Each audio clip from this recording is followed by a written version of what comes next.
کے نتیجے میں ہم نے پاکستان، ہمارا ملک پاکستان جو ہے وہ حاصل کیا۔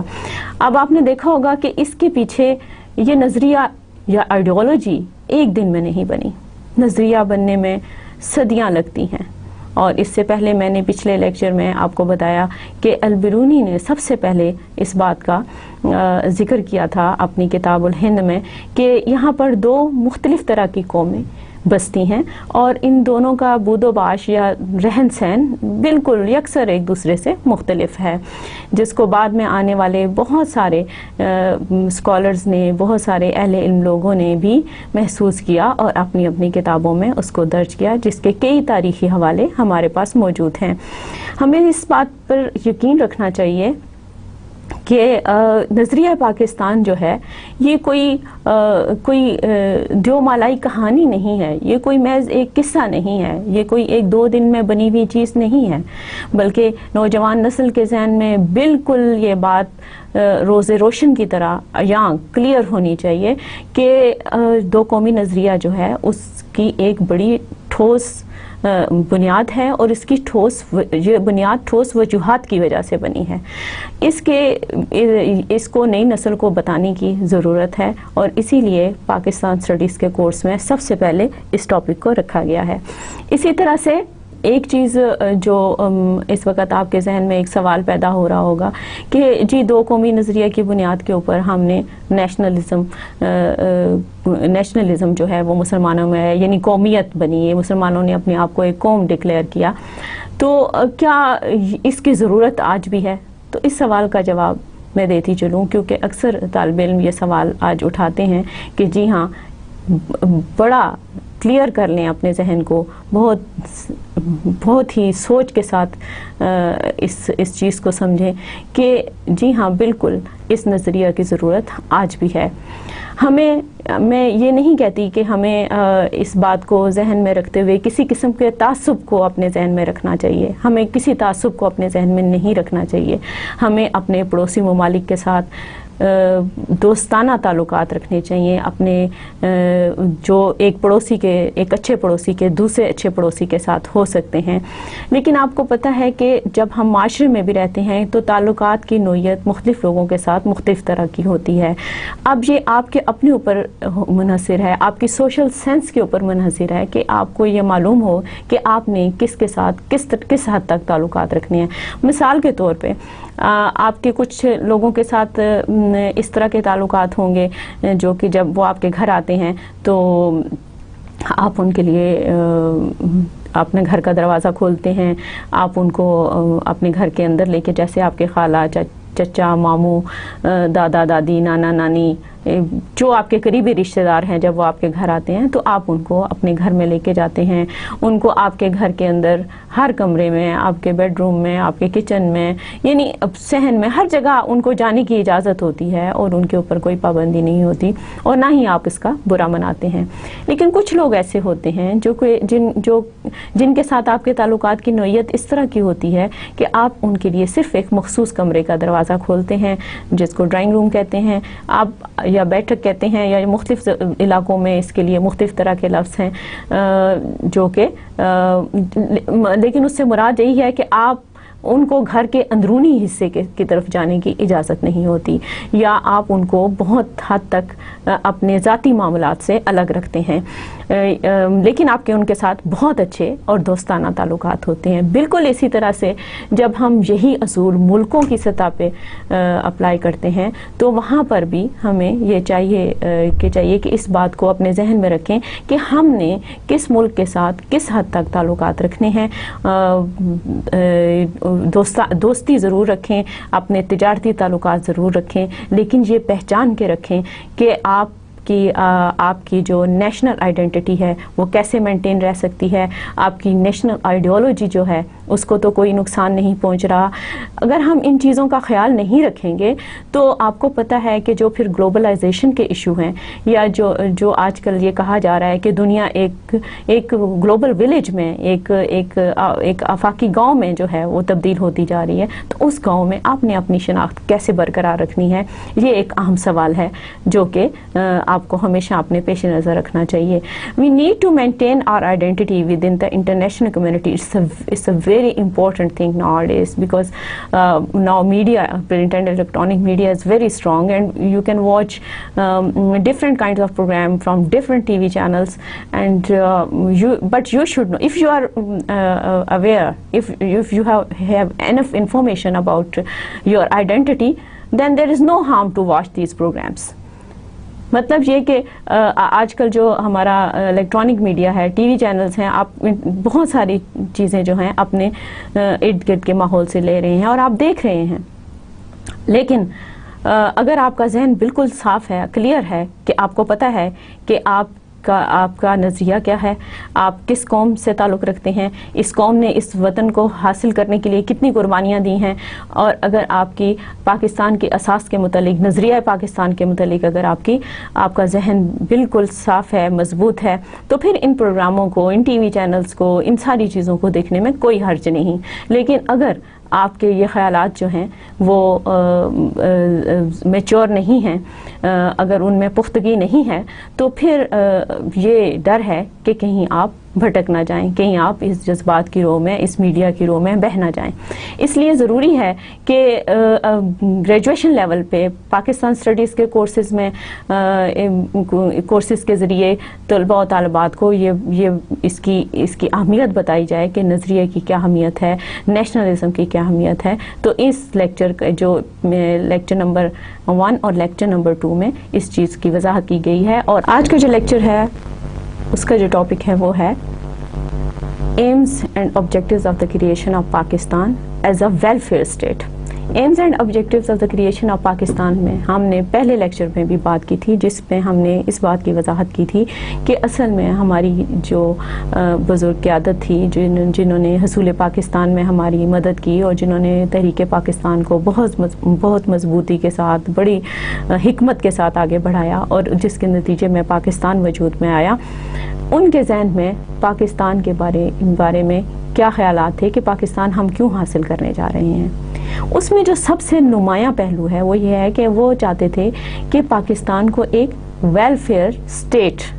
کا درجہ دیں. اب ویلفیئر اسٹیٹ کیا ہوتی ہے یہ آپ کو پتہ ہونا چاہیے. چلیے آئیے دیکھتے ہیں, اس کے لیے کچھ میرے پاس اس کی تعریفیں موجود ہیں کہ ویلفیئر اسٹیٹ کہتے کس کو ہیں. Let us look at this definition. A welfare state is a system of government run organization that helps everyone to have a good quality of life. مراد یہ کہ ویلفیئر اسٹیٹ یا فلاحی ریاست اس گورنمنٹ کے اس نظام کو, حکومت کے اس نظام کو کہا جاتا ہے جس میں مختلف طرح کے ادارے کام کرتے ہیں, اور جن کے کام کرنے کا مقصد یہ ہوتا ہے کہ وہ زندگی کے معیار کو بہتر بنا سکیں. یعنی حکومت کا کرنے کا مطلب یہ ہے, حکومت کا مطلب یہ ہے, اسٹیٹ کا مطلب یہ ہے کہ جو حکومت کے اندر ادارے کام کر رہے ہیں, ہر ادارے کا جو ہے وہ کام کرنے کا مقصد جو ہے وہ لوگوں کی مدد کرنا ہے, لوگوں کو سہولت فراہم کرنا ہے. And other definition is a welfare state is a government that provides for the prosperity or the well-being of the citizens completely. اس دوسری تعریف میں یہ بات کہی گئی ہے کہ ویلفیئر اسٹیٹ یا فلاحی ریاست اس گورنمنٹ کو کہتے ہیں, یا فلاحی ریاست سے مراد ایسی گورنمنٹ ہے, ایسی حکومت ہے جو کہ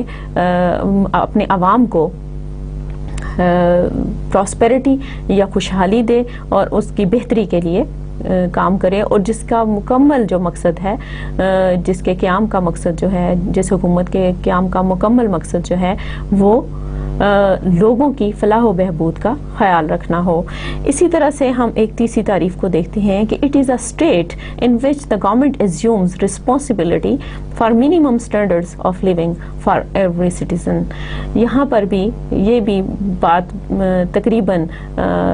کم و بیش اسی طرح سے بیان کی گئی ہے کہ state, it is a state in which, یہ ایک ایسی حکومت کو کہا جاتا ہے, یہ ایک ایسی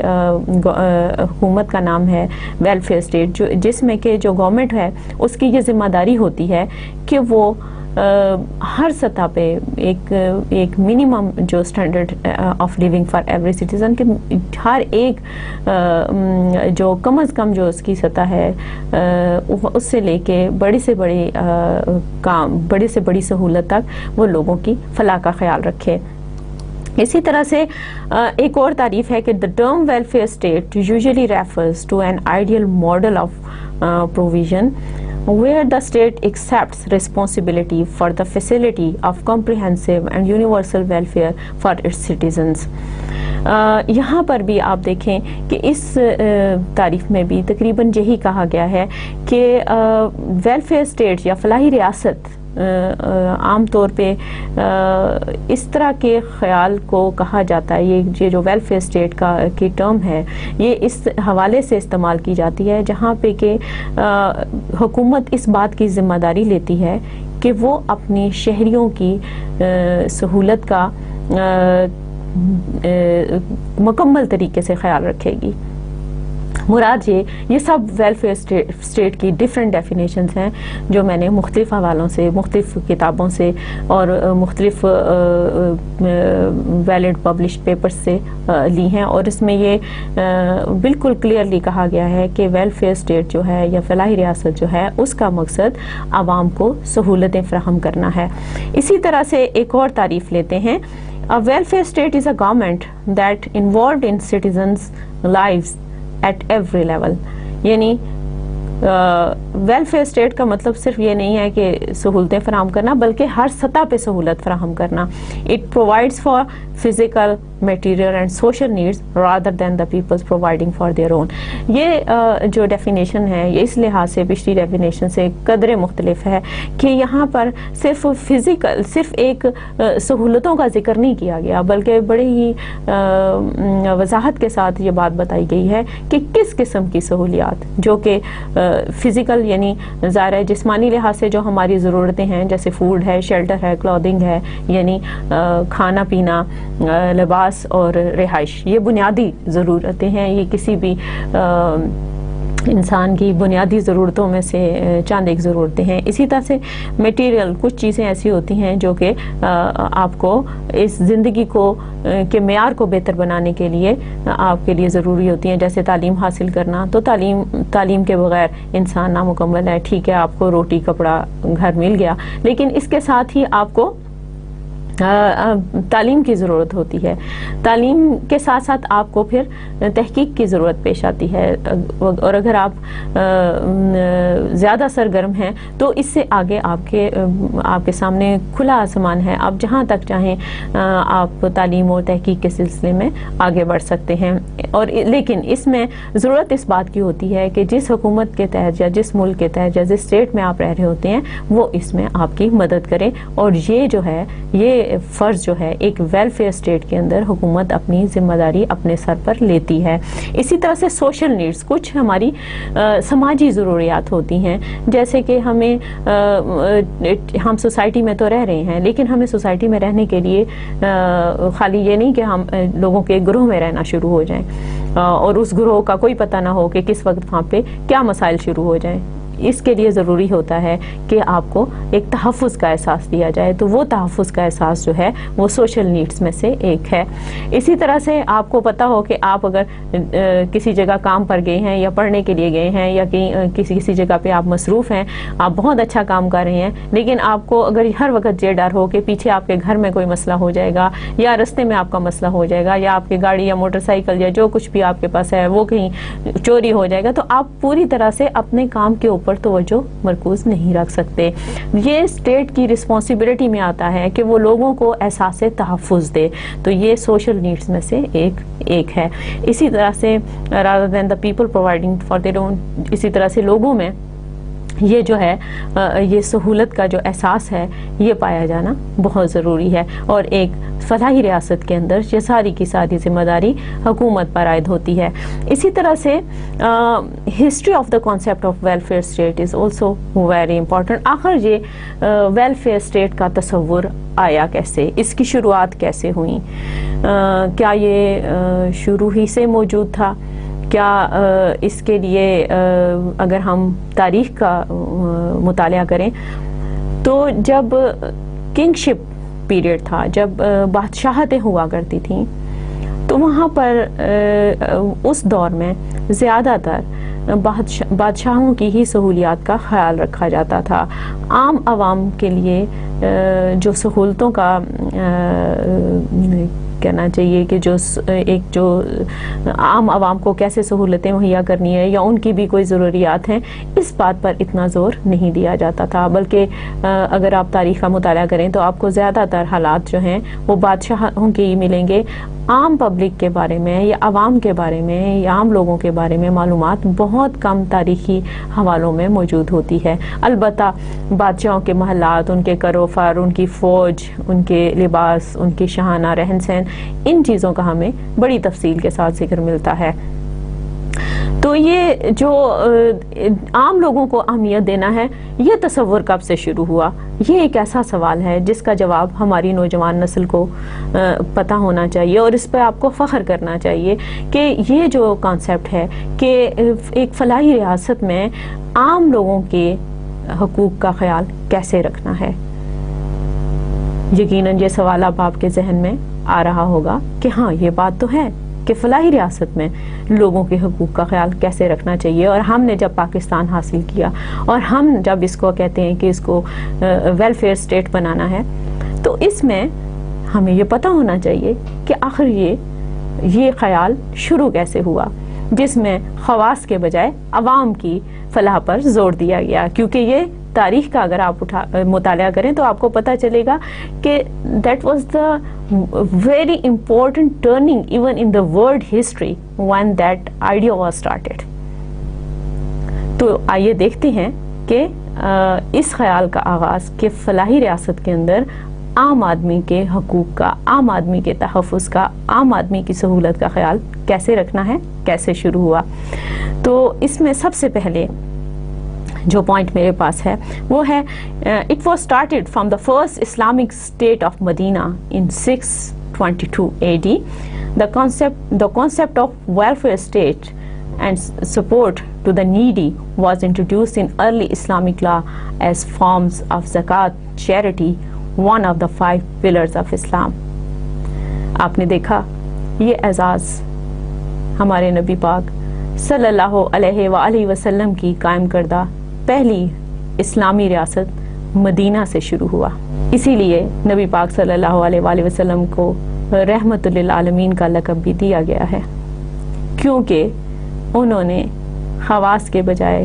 عام آدمی کی سہولت کا خیال رکھا. اور نہ صرف اس میں کوئی جذباتی رنگ نہیں، بلکہ اس میں انہوں نے ایک حقیقت پسندانہ پالیسی کے طور پہ ایک حکومت کے ایک اہم کام کے طور پہ، رسپانسبلٹی کے طور پہ اس کو پیش کیا. اور نہ صرف پیش کیا بلکہ عملی طور پہ مدینہ کے ریاست کے اندر اس کو قائم کر کے دکھایا. کیونکہ اس سے پہلے there was no concept of central government in Arabia. That concept was started with the establishment of first Islamic state in Medina. At that time in Arabia there was no judiciary, there was no legislation, there was no concept of any police, any law and order control, because that was a tribal society. The concept of centralized government was started first time with the establishment of the state of Medina in Arabia. مطلب یہ کہ جو مدینہ کی ریاست جو سب سے پہلے بنی، کیونکہ عرب میں قبائلی نظام تھا، اور قبائلی نظام کے اندر آپ کو پتہ ہے کہ اس کے جو ہو سکتا ہے آپ نے اپنی پچھلی کلاسوں میں اپنی اسلامیات کے کورس میں اس کو پڑھا ہو کہ جو اس وقت عرب میں قبائلی نظام تھا، اس کے تحت جو مرکزی حکومت، اور پھر جیسے کہ آج اس کو مرکزی حکومت کے تصور کو سمجھنا آپ کے لیے آسان ہوگا کہ کم و بیش آج کل بھی ہم اسی نظام کے تحت حکومت میں ہیں اور اسی نظام کے تحت دنیا کے بیشتر ممالک کام کر رہے ہیں. تو یہ نظام جو ہے سینٹرلائزڈ گورنمنٹ کا جو تصور تھا یا ایک حکومت کا جو تصور تھا، وہ نبی پاک صلی اللہ علیہ وآلہ وسلم نے 622 عیسوی میں مدینہ سے شروع کیا. اور یہ ویلفیئر اسٹیٹ یا فلاحی ریاست کی پہلی مثال ہے دنیا کی تاریخ کے اندر. اس میں جو سب سے زیادہ نمایاں بات تھی، اس بات پہ زور دیا گیا کہ جو ضرورت مند لوگ ہیں ان کی مدد کرنا ہے. معاشرے کے جو پسے ہوئے لوگ ہیں، جو کما نہیں سکتے، جن کو کوئی معذوری ہے، جو بیمار ہیں، جو بچے ہیں، جو بیوائیں ہیں، جن میں اتنی سکت نہیں کہ وہ اپنے لیے کام کر سکیں اور کام کرنے کے بعد اس ارننگ سے اپنی گزر بسر کر سکیں. اس کے لیے اسلام نے جو حل بتایا، اللہ تعالیٰ نے جو ہمیں حل بتایا، وہ یہ تھا کہ ہم ایک جو that is the one of one of the very important financial worship in Islam. Zakat is a financial worship in Islam. So that concept was started from the first state of Medina. اور اس charity کے تصور کو، یعنی آپ کو پتہ ہے کہ آپ کو رمضان سے پہلے زکوٰۃ ادا کرنی ہوتی ہے اپنے ہر صاحب حیثیت شخص کے اوپر، ہر صاحب حیثیت خاتون کے اوپر، ہر صاحب حیثیت مرد کے اندر کے اوپر، جو کہ اسے ایک اسلامی معاشرے میں رہ رہا ہوتا ہے، ایک اسلامی ملک میں رہ رہا ہوتا ہے، اس کے اوپر زکوٰۃ ادا کرنا فرض ہے. اور یہ زکوٰۃ جو ہے اس کو آگے صحیح طریقے سے مسلمانوں کے اوپر ہی خرچ کرنا جو ہے اسی سلسلے کی دوسری کڑی ہے. تو یہ جو کانسیپٹ تھا ویلفیئر اسٹیٹ کا کہ عام لوگوں کی فلاح کا خیال رکھنا ہے، اور فلاح کا خیال کیسے رکھنا ہے؟ ظاہر ہے آپ لوگوں کی ضروریات پیسے کے بغیر پوری نہیں کر سکتے، اور اس پیسے کا انتظام جو ہے وہ زکوٰۃ کے ذریعے کیا گیا. تو یہ جو سب سے پہلا خیال ہے جو ہمیں تاریخ میں ملتا ہے فلاحی ریاست کے قیام کے سلسلے میں، وہ مدینہ کی ریاست سے شروع ہوا. Secondly continued, developed and more refined during pious caliphate in the 8th century. The tax including zakat and jizya collected in the treasury of an Islamic government were used to provide income for the needy, including the poor, elderly, orphans, widows and the disabled. یہاں آپ نے دیکھا کہ نبی پاک صلی اللہ علیہ وآلہ وسلم نے مدینہ کی ریاست کے اندر زکوٰۃ تقریباً 2 ہجری میں فرض ہو چکی تھی. تو یہاں پر لوگوں کی مدد کا ایک مربوط پروگرام جو ہے وہ اسلام نے دیا کہ آپ نے اپنے معاشرے میں رہنے والے ہر طبقے کا کس طرح سے خیال رکھنا ہے، اور اگر کسی کو کوئی فائنینشیل سپورٹ چاہیے، کسی کو مالی مدد چاہیے، تو آپ نے مالی مدد کیسے کرنی ہے اور اس مالی مدد کا انتظام کیسے کرنا ہے. یہ تو نبی پاک صلی اللہ علیہ وآلہ وسلم نے اپنی زندگی میں ہی مسلمانوں کو سکھا دیا تھا اللہ کے حکم کے مطابق. اب جب خلافت راشدہ شروع ہوئی، خلافت راشدہ میں آپ کو پتہ ہے کہ ہمارے 4 خلیفہ ہیں. سب سے پہلے حضرت ابوبکر صدیق رضی اللہ عنہ، پھر حضرت عمر فاروق رضی اللہ عنہ، پھر حضرت عثمان غنی رضی اللہ عنہ، اور پھر حضرت علی رضی اللہ عنہ. ان چاروں خلفائے راشدین نے بھی نبی پاک صلی اللہ علیہ وآلہ وسلم کی سنت پر، روایت پر عمل کرتے ہوئے یہ نیک کام نہ صرف جاری رکھے بلکہ ان میں مزید بہتری لے کر آئے. اور زکوٰۃ کے ساتھ ساتھ جزیہ آپ کو پتہ ہے اس ٹیکس کو کہتے ہیں جو کہ غیر مسلموں کے اوپر لگایا جاتا ہے. تو یہ سارے کے سارے جو ٹیکسز ہیں those were collected from the people and those were spent on the people who are needy and poor in the society. The next point is, according to famous scholar Al-Ghazali 1058 to 1111, the government was also expected to store up food supplies in every region in case a disaster or famine occurred. یہاں تک تو جو آپ نے پچھلے جتنے بھی ہم نے نکات جو ہیں ڈسکس کیے ہیں ان میں تو یہ بات بتائی گئی کہ آخر ویلفیئر اسٹیٹ یا ایک فلاحی ریاست کا مطلب کیا ہوتا ہے اور فلاحی ریاست کی ذمہ داریاں کیا ہوتی ہیں، پھر فلاحی ریاست کا تصور کیسے شروع ہوا، اور یہاں پر جو فلاحی ریاست کے تصور کے ساتھ کہ اس کے حل کے لیے اور اس کے لیے اس کو مضبوط بنانے میں اسلام کی کیا رائے ہے، اور کیونکہ اس کا براہ راست تعلق پاکستان کے ساتھ ہے، کیونکہ پاکستان ایک اسلامی ملک ہے۔ یہاں پر الغزالی کا حوالہ دیا گیا۔ الغزالی ایک مشہور اسکالر ہیں، اسلامک اسکالر ہیں، جن کا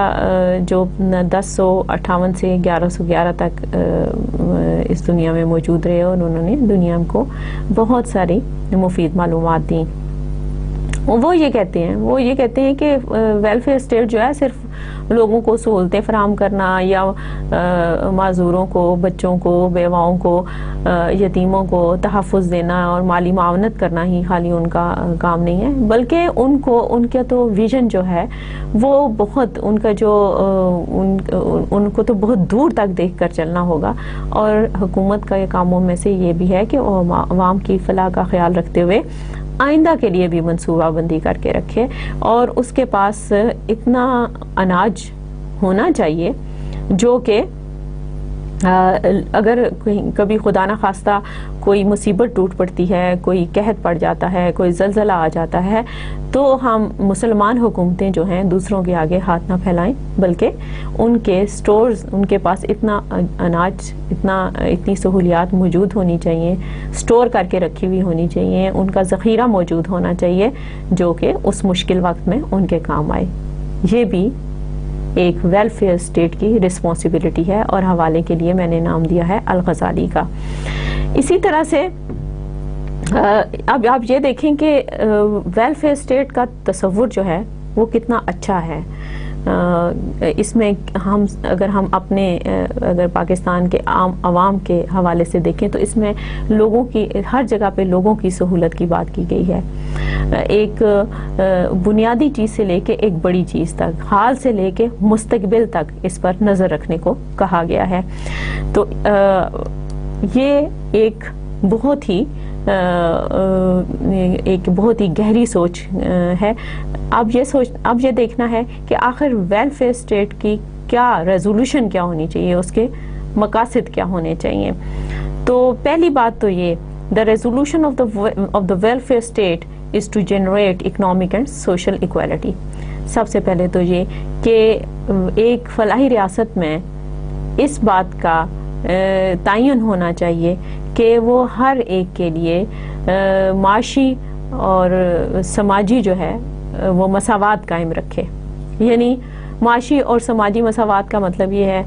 کہ کمائی کرنے کے لیے یا ارننگ کے لیے یا کام کرنے کے لیے اور معاوضے کے لیے لوگوں میں کوئی تفریق نہ کی جائے، بلکہ لوگوں کے لیے کو اس بات کی سہولت میسر ہونی چاہیے، انہیں اس بات پہ اطمینان ہونا چاہیے کہ ایک ایسی نگران حکومت موجود ہے، ایسا ایک نگران نظام موجود ہے جو اس بات کو یقینی بناتا ہے کہ ان کے ساتھ کوئی زیادتی نہیں ہوگی۔ ان کو جب وہ ایک خاص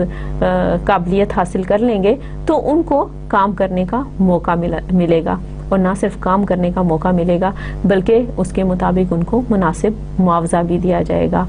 کام اور معاوضے کی یقین دہانی کے بعد ان کا جو کی سماجی حیثیت ہے اس کو بھی تسلیم کیا جائے گا، کیونکہ کام دے دینا، پھر معاوضہ دے دینا اور پھر عزت دینا، یہ تینوں چیزیں الگ الگ ہیں، اور یہ ایک ریاست کی ذمہ داری میں آتا ہے کہ وہ عوام کی ان تینوں چیزوں کے اوپر نظر رکھے کہ کسی کے ساتھ کسی سلسلے میں کوئی زیادتی نہ ہو۔ کیونکہ کام دینا بہت اچھی بات ہے، کام کا پورا معاوضہ دینا بہت اچھی بات ہے، لیکن اس کے ساتھ ساتھ عزت دینا بھی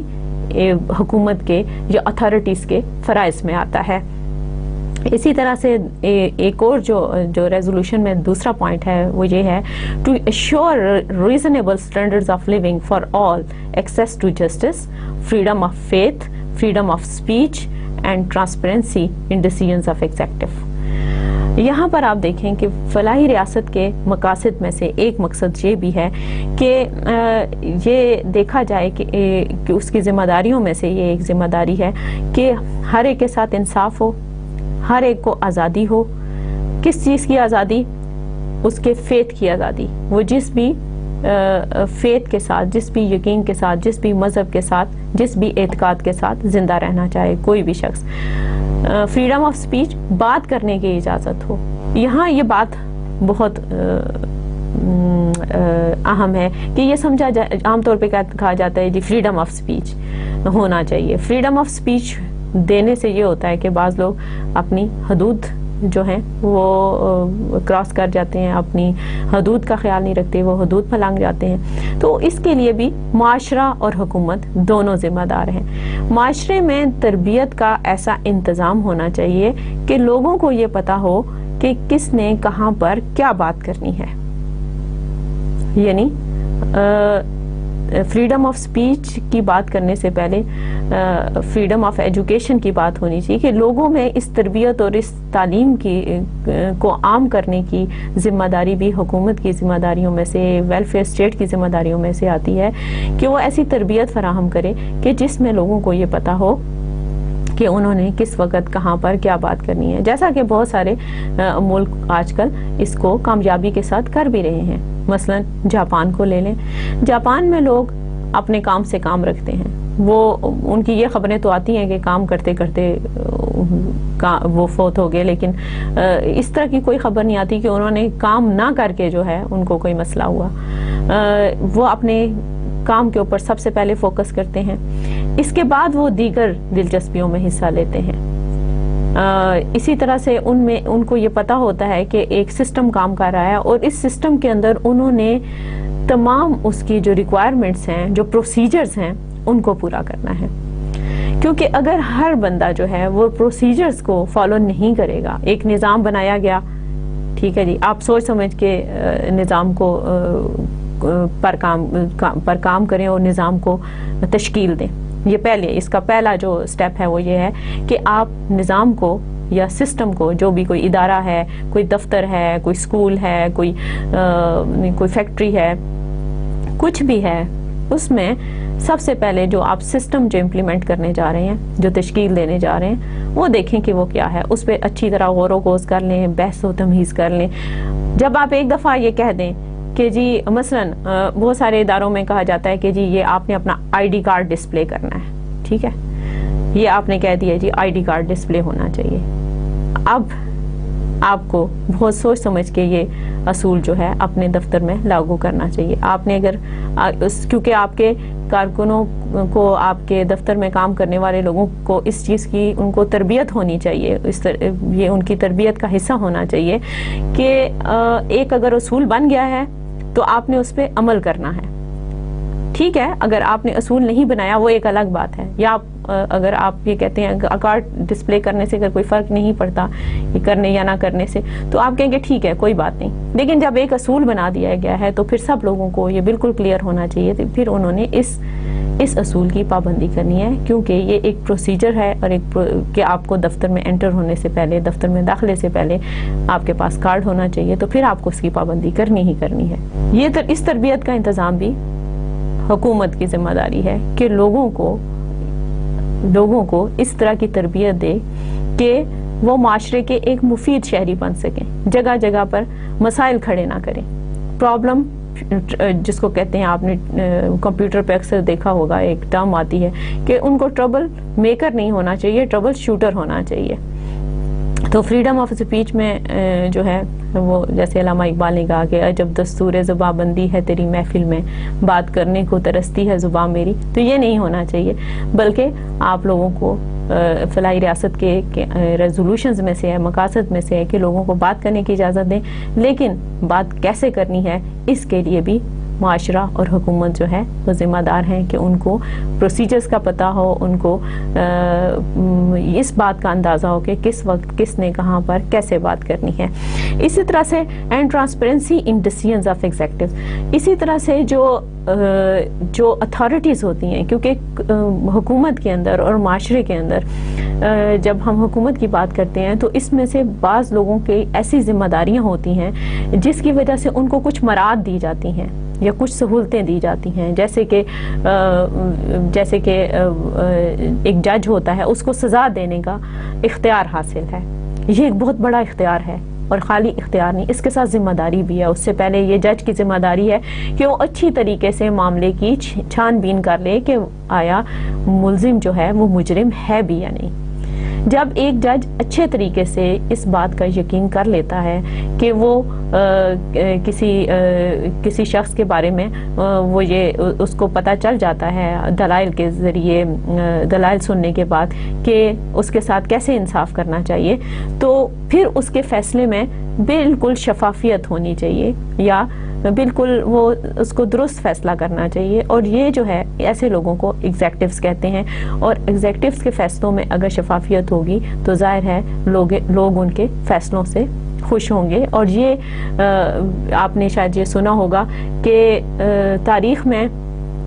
ایسی حکومتیں بھی چل گئیں، بلکہ بڑے کرو فر سے چل گئیں، جیسے کہ فرعون مصر تھے،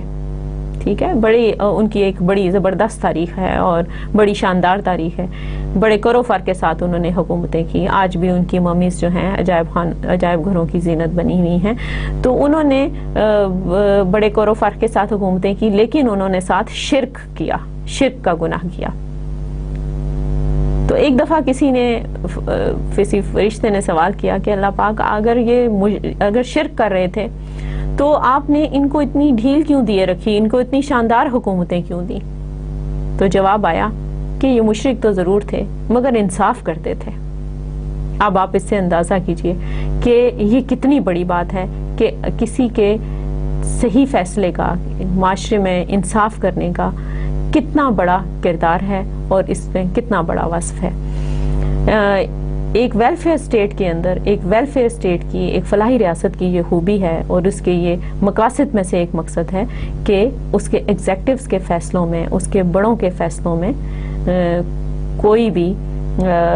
قدغن نہ لگا سکے، کوئی بھی ان کے اوپر انگلی نہ اٹھا سکے، اور وہ جو فیصلے ہیں وہ بالکل ٹرانسپیرنٹ ہونے چاہیے، شفاف ہونے چاہیے. اگلا پوائنٹ ہے The welfare state is responsible to provide education, housing, rations, healthcare, pensions, unemployment, insurance, sick leave or time off due to injury, health facilities and equal opportunities for employment. یہاں آپ نے دیکھا کہ تقریباً زندگی کے سارے پہلو جو نمایاں پہلو ہیں وہ سب کے سب جو ہیں ایک ویلفیئر اسٹیٹ کی ذمہ داریوں میں سے ہیں اور اس کے مقاصد میں سے ہیں کہ ان کی ذمہ داری جو ہے وہ حکومت کے اوپر عائد ہوتی ہے، اور یہ حکومت کی ریزولوشن کے اندر شامل ہے کہ وہ لوگوں کے کھانے پانی، ان کے لیے گھروں کا انتظام کرے، ان کو صحت کی سہولتیں دے، ان کو اگر وہ بوڑھے لوگوں کے لیے ان کے حقوق کا خیال رکھنا چاہیے، بے روزگاروں کے لیے ان کے حقوق کا خیال رکھنا چاہیے. اگر کسی وجہ سے کسی کو کام نہیں مل رہا یا کوئی مشکل پیش آ گئی ہے ملک میں، تو ان کے لیے، لوگوں کے لیے کھانے پینے کا، ان کا تن ڈھانپنے کے لیے کپڑے کا، اور کم از کم ان کو رہائش کے لیے اتنا انتظام ضرور ہونا چاہیے کہ معاشرے میں کوئی بے چینی نہ پھیلے. اسی طرح سے بیماری کی صورت میں اگر کوئی بیمار ہو جاتا ہے تو اس کے لیے اس کو سہولت دینی چاہیے، اس کو صحت کی سہولیات فراہم کرنی چاہیے. اسی طرح سے ہر ایک کو برابر کام کرنے کے مواقع دینے چاہیے تاکہ لوگوں میں امن قائم رہے، کیونکہ ویلفیئر اسٹیٹ کا جو بنیادی مقصد ہے وہ معاشرے میں امن قائم رکھنا ہے. اسی طرح سے it is also delivers public transportation, child care, social well-being such as public parks and libraries as well as many other services. فلاحی ریاست کے مقاصد میں سے ایک مقصد یہ بھی ہے کہ خالی بنیادی ضروریات کا خیال رکھنا ہی ایک فلاحی مملکت کا کام نہیں، بلکہ جو پبلک ٹرانسپورٹ ہے، بچوں کے سے متعلق جو صحت و سہولیات ہیں، لوگوں کے بارے میں، لوگوں کو جو انٹرٹینمنٹ کے لیے جیسے پبلک پارکس ہیں یا لائبریریز ہیں، ان کے اوپر بھی توجہ دینے کی ضرورت ہے. اسی طرح سے an ideal welfare state is responsible for human rights such as right of non-Muslims, right of women, rights of equal opportunities for earning and work, rights of expression and speech etc. اس میں بھی کم و بیش جو ہم نے پہلے بات کی ہے اسی بات کا اظہار ہے کہ صرف اس میں ایک ہی نہیں بات ہے کہ ایک اسلامی فلاحی ریاست کے اندر غیر مسلموں کے حقوق کا بھی پورا خیال رکھنا جو ہے وہ ضروری ہے. اسی طرح سے خواتین کے حقوق کا خیال رکھنا بھی ضروری ہے. اسی طرح سے ہر ایک کو مواقع کی کام کرنے کے، پڑھنے کے، مختلف طرح کے سرگرمیوں میں حصہ لینے کے جو مواقع ہیں وہ ہر ایک کے لیے ہر ایک کے لیے ہونے چاہیے اور اس میں کوئی ایسی فیور کسی کو خاص طبقے کو نہیں دینی چاہیے، بلکہ ہر ایک کے لیے ہر ایک کو یہ یقین ہونا چاہیے کہ اس کے ساتھ کوئی بے انصافی نہیں ہو رہی اور یہ مواقع جو ہیں وہ ہر ایک کو مل سکتے ہیں۔ اسی طرح سے right of expression and speech جو ہے یہ بھی ایک امپورٹنٹ نقطہ ہے اس میں، اور اس سے پہلے ہم اس پہ تفصیل سے بات کر چکے ہیں۔ اسی طرح سے اب سوال یہ پیدا ہوتا ہے کہ چلیں ٹھیک ہے، یہ ویلفیئر اسٹیٹ کی ڈیفینیشن آپ کے ذہن میں کلیئر ہو گئی، پھر آپ کو یہ بھی پتہ چل گیا کہ ویلفیئر اسٹیٹ کے مقاصد کیا ہوتے ہیں۔ اب یہ میں دوبارہ آپ کو قیام پاکستان اور قیام پاکستان کے ساتھ نظریہ پاکستان اور اس کے ساتھ ایک پاکستان ایک فلاحی ریاست کے طور پہ آپ کو دوبارہ اس طرف لے کے آ رہی ہوں کہ قائد اعظم کا کیا خیال تھا، کہ قائد اعظم جو ہے ویلفیئر اسٹیٹ کے کانسیپٹ کو کس طرح سے دیکھتے ہیں۔ تو آئیے دیکھتے ہیں کہ میرے پاس اس حوالے سے I have statement related to Qaid Azam. Qaid Azam says, "It is not our purpose to make the rich richer and to accelerate the process of accumulation in the hands of few individuals. We should aim at leveling up the general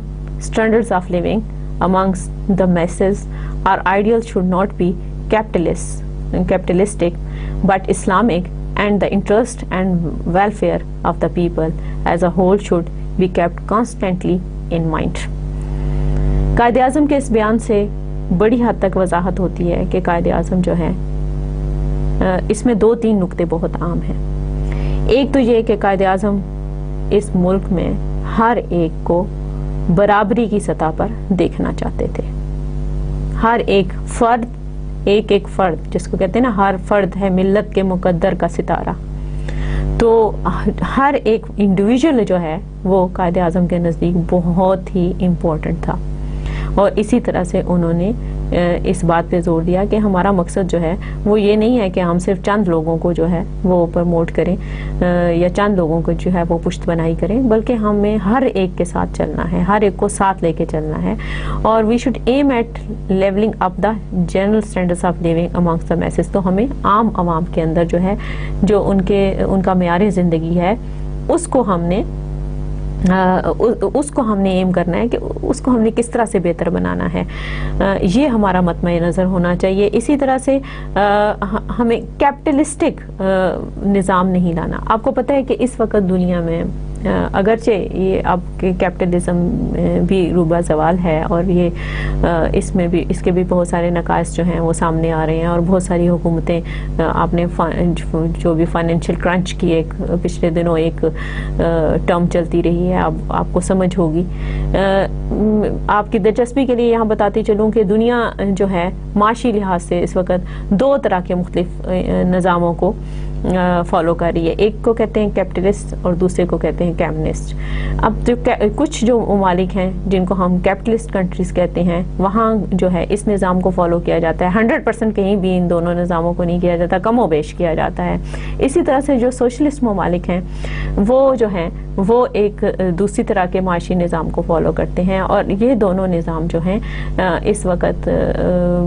اپنے تمام جزیات کے ساتھ تو نہیں، لیکن کافی حد تک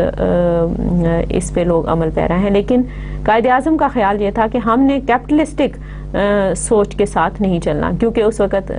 انگریز حکومتیں جو تھیں وہ کیپٹلسٹک نظام کے حق میں تھیں، اور کیونکہ ہم انگریزوں کے ساتھ قائد اعظم کا زیادہ تر ان کے باعث مباحثے چل رہے تھے، تو انہوں نے بالکل واضح طور پہ اس اسٹیٹمنٹ میں کہا کہ ہم نے 100% کیپٹلسٹک نظام کو ساتھ لے کر نہیں چلنا، بلکہ ہم نے اس میں اسلامک انٹرسٹ کو بھی دیکھنا ہے۔ ہم نے دیکھنا ہے کہ ہم اس طرح کے نظام کو بعض تبدیلیوں کے ساتھ، اسلامک رنگ کے ساتھ ہم کس طرح سے پیش کر سکتے ہیں، اور کس طرح سے ہم اس کو لے کر کے آگے چل سکتے ہیں تاکہ ہم اپنے ملک کو ایک فلاحی ریاست کا درجہ دے سکیں۔ اسی طرح سے قائد اعظم نے ایک اور جگہ کہتے ہیں Qaid Azam Muhammad Ali Janab wanted Pakistan to be a welfare state where there was justice, equality and fair play. The next point is in his July 1st, 1948 State Bank address, he set a clear direction on the future economy of Pakistan. He said that we must evolve banking practices compatible with Islamic ideas of social and economic life. جتنا بھی معاشی نظام ہے ملک کے اندر، قائد اعظم کے statement سے یہ پتہ چلتا ہے کہ وہ اس کو اسلام کے ساتھ، کیونکہ وہ کوئی معاشی ماہر نہیں تھے، کوئی اکانومسٹ نہیں تھے، لیکن یہاں پر انہوں نے بڑا کلیئر کہا ہے کہ جو بھی نظام، جو بھی معاشی نظام پاکستان میں اپنایا جائے گا اس کو اسلامی آئیڈیاز کے ساتھ لے کے چلیں گے تاکہ اس کے اثرات جو ہیں ہماری معاشرتی زندگی کے اوپر مرتب ہوں، اور جو ہماری معاشی اور معاشرتی زندگی ہے وہ دوسرے کسی نظام کے زیر اثر نظر نہ آئے، بلکہ اس میں اسلام کا رنگ بھی ہونا چاہیے. اسی طرح سے Quaid Azam wanted Pakistan to be a welfare state. On March 12, 1949, the Constituent Assembly of Pakistan adopted Objectives Resolution, which contained principles of forming of the constitution based on Islamic principle, including welfare state. Objective resolution آپ نے اس کے بارے میں پڑھا ہوگا اپنی پچھلی classes میں.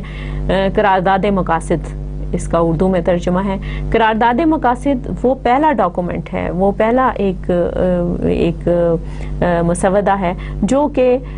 پاکستان کا آئین تحریر کرنے کے لیے کے سلسلے میں لکھا گیا. یہ آپ کہہ سکتے ہیں کہ پاکستان کے موجودہ آئین کی جو بنیاد ہے وہ آبجیکٹیوز ریزولوشن کے اوپر ہے، اور اس میں انہوں نے جو بنیادی بات کہی وہ یہ کہی کہ اسلامی اصولوں کے ساتھ پاکستان کو ایک فلاحی ریاست جو ہے وہ ہم نے بنانا ہے. ایک اور جو میرے پاس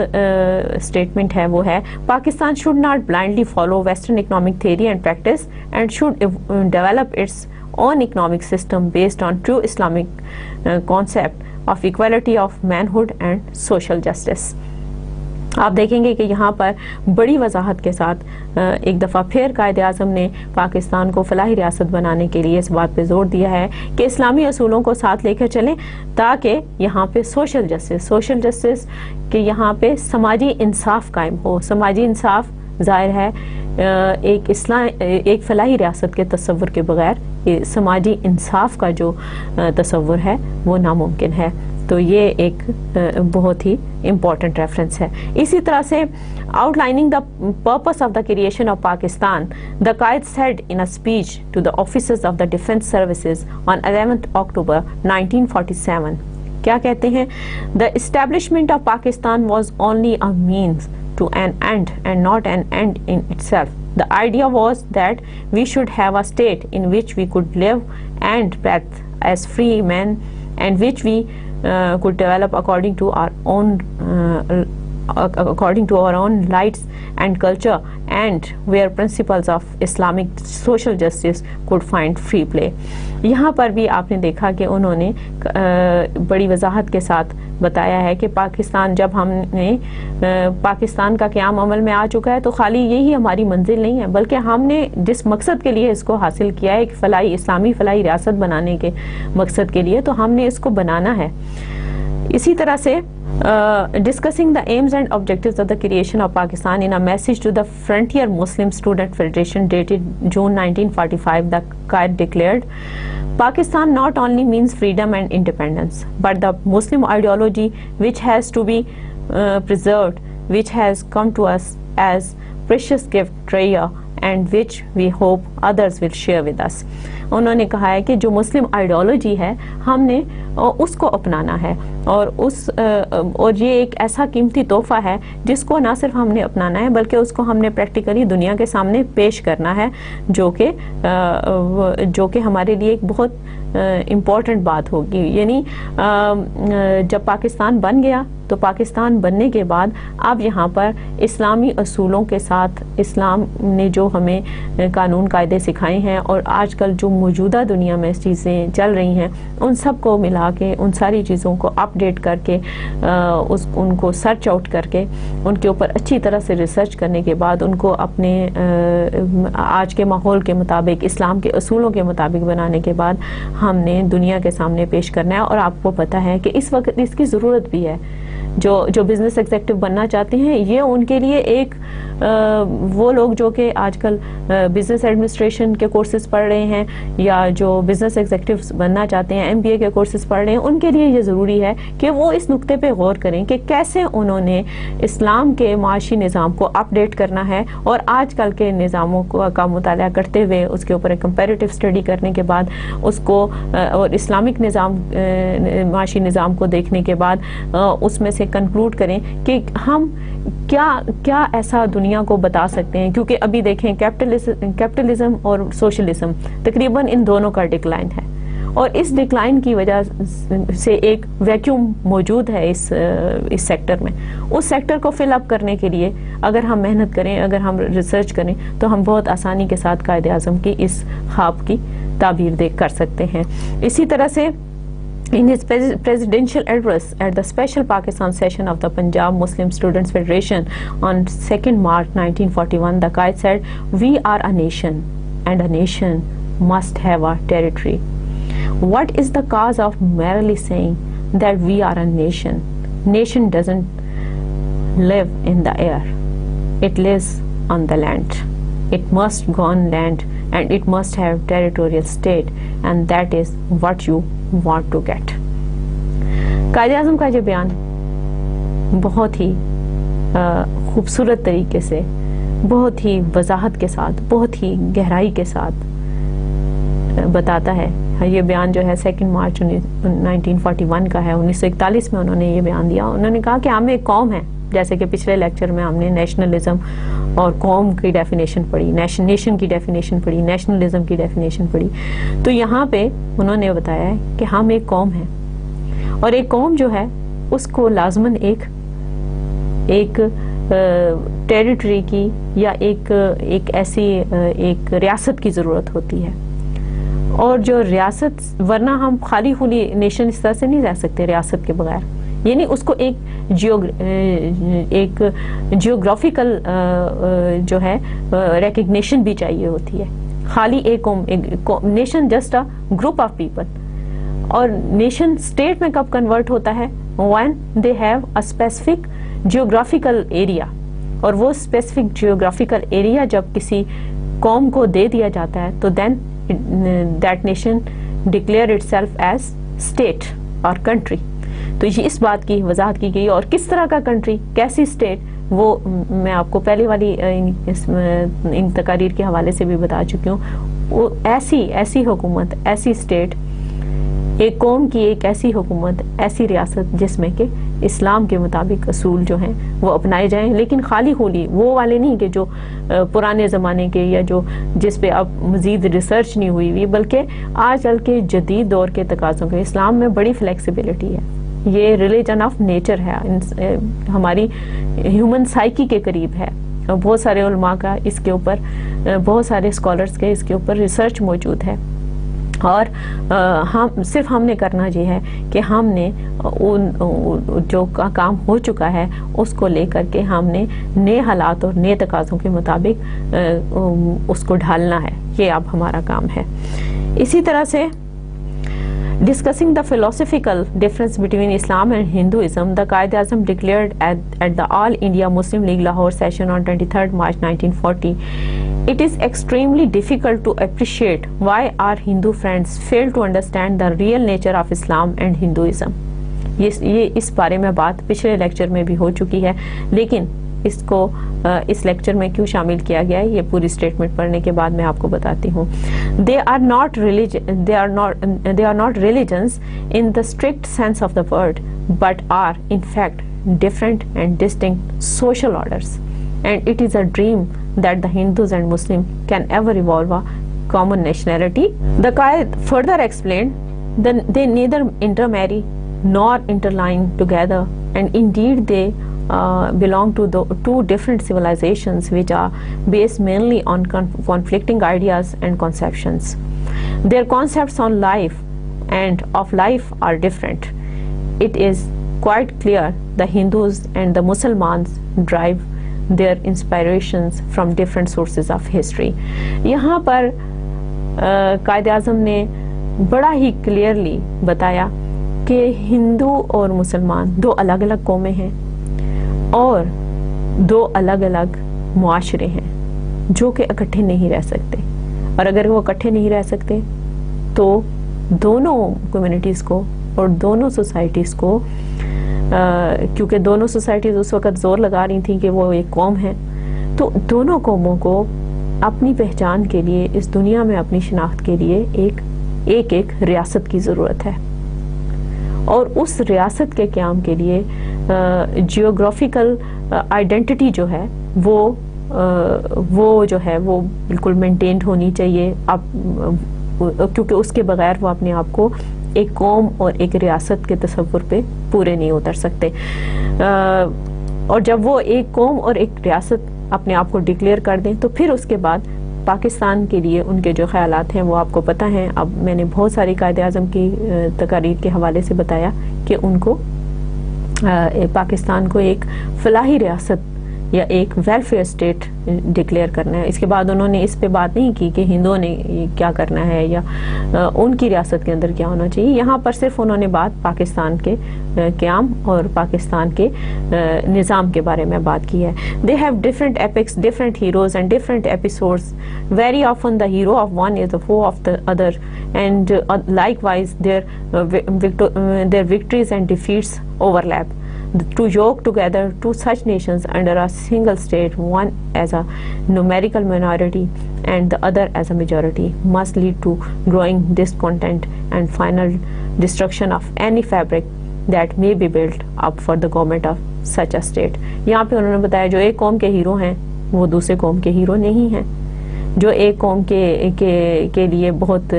عزت والے ہیں وہ دوسری قوم کے لیے عزت والے لوگ نہیں ہیں۔ تو ایسے دو معاشروں کے لوگوں کو ایک ہی حل میں جوتے رکھنا، آپ نے حل شاید دیکھا ہوگا اگر آپ کو کبھی کسی گاؤں میں جانے کا اتفاق ہوا ہے یا آپ گاؤں میں رہتے ہیں تو آپ نے دیکھا ہوگا کہ جب حل جوتا جاتا ہے تو جو آج کل تو ٹریکٹر کا زمانہ ہے اگرچہ، لیکن اگر آپ پچھلا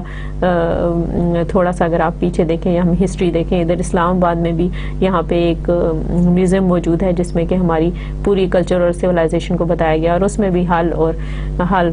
کیسے جوتا جاتا ہے، اس میں بیل کیسے جو ہیں ان دو بیلوں کو اکٹھے